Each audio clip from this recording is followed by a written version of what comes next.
Hi, my name is Cindy Rang with the Fabric Patch in Ephrata, Washington, and today we're going to work on pieced block number 3 on our Jaye's Bouquet block of the month.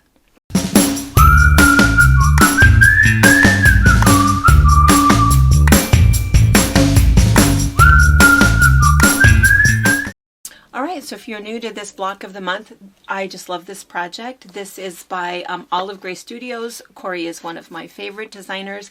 She has some really cute patterns, and this actually happens to be her fabric line if you're not familiar. She's also has 2 books that she's the author of, and we carry all of her stuff at our shop. So this particular block of the month we started just this last summer, and it is 2 blocks per month, because the way that it works is that there's an embroidery block, and then 2 weeks later there's a pieced block.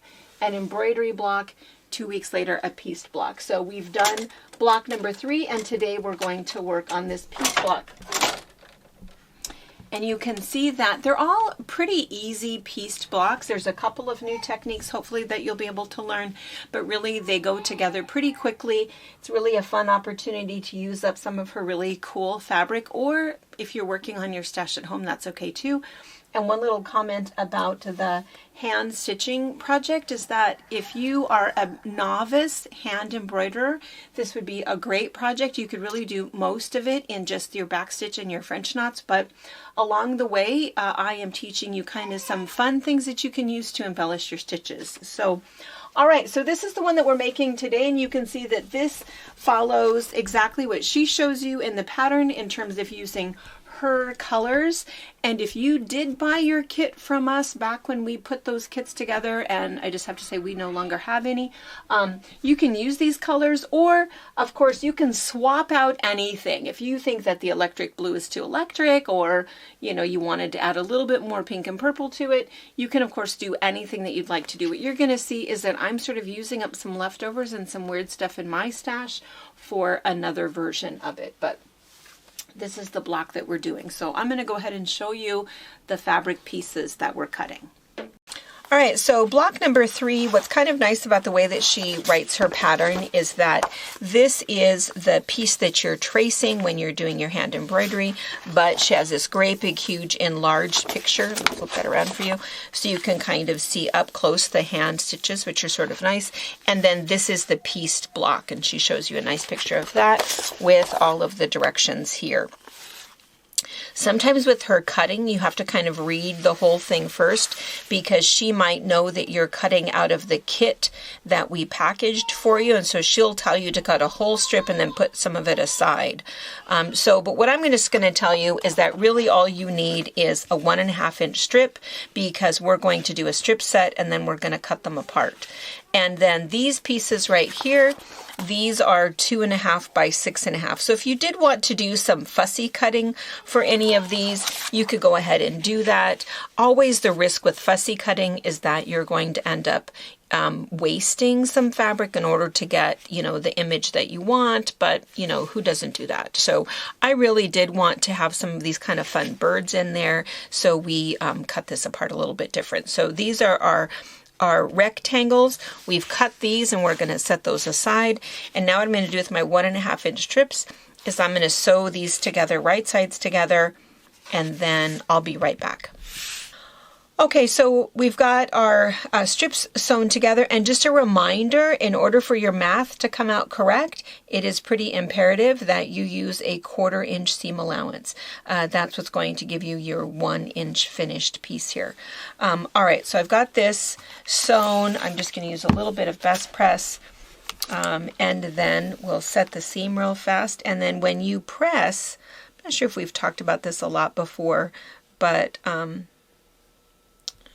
when you are pressing, I've handled my strip a little bit too much. You don't want to pull on it at all. You just want to make sure that you're rocking your iron so that that seam is totally open, totally flat. Because if you press something, let me show you an inappropriate press. If you're just kind of pressing down and you have your fabric folded over like that, see what you've got right there? What will happen is that little bit of that math right there. When you pull that open, you can see how far off you would end up being. So it's really important, I'm just going to fix that, to when you are ironing, that's what you're doing, is you're just pressing that open and flattening that seam. That's why I like a heavy iron. I just like to be able to just rock that whole thing open. And I always press to the dark, at least when I can. Every once in a while something weird happens and you have to press in a different way, but as a general rule, I like to press to the dark. Okay, and then when it comes time to cut it, we are cutting it into 2.5 inch wedges. And so generally what I like to do, I've shown you guys this before, I like to kind of mark my ruler just so that I know. This is probably the ruler that I use most often. It's my 6.5 inch ruler. But what will happen is if I pick it up and measure it this way, 2.5 is right here. If I measure it this way, I could get off because that extra 1/2 inch is here. And I've been known to do that. So generally, having a little mark on my ruler not only helps me to have that little visual of exactly where my 2.5 line is, it reminds me that this is what I'm using to measure, not this. Does that make sense? So usually we start with a straight edge, but what's kind of funny is when you don't have anything to kind of line up and make sure that that's straight, what I usually do is I come in a little bit, because then I can see that this is lined up exactly right. I can see what I'm going to end up trimming off right there, and I'm going to go ahead and cut that. Then I have a nice straight edge here to be able to measure, and here I'm just going to turn this one around, line that up right on that line right there, and cut that one. So what I have is my first piece. I'm just going to go ahead and cut. I think I need 9 of them. And I always just double check 2.5.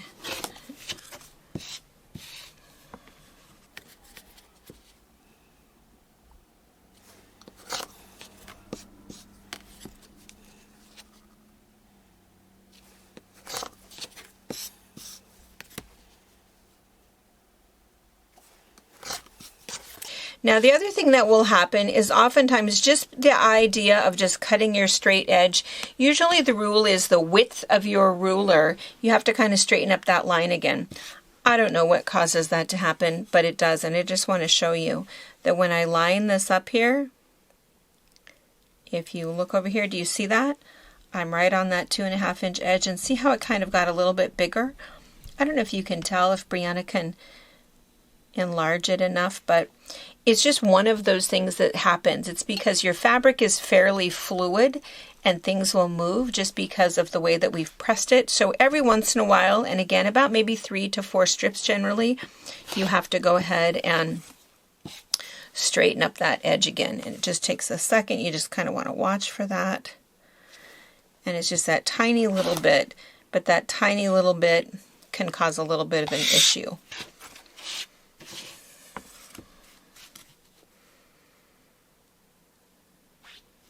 And each time I'm just making sure to keep my blocks straight. If you have a shape cut, you could make pretty fast work of this. I have a shape cut, but let's see, 1, 2, 3, 4, 5, 6, 7, 8. I need to make one more strip set to be able to get 9. I'm going to do that, and then I'm going to lay all of these out, and I'll show you how to sew them all together.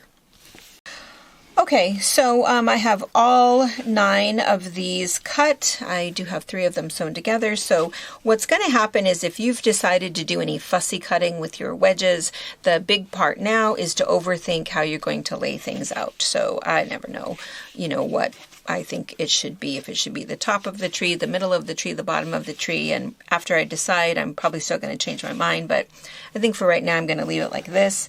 And then all that's going to happen is you're going to lay these pieces out.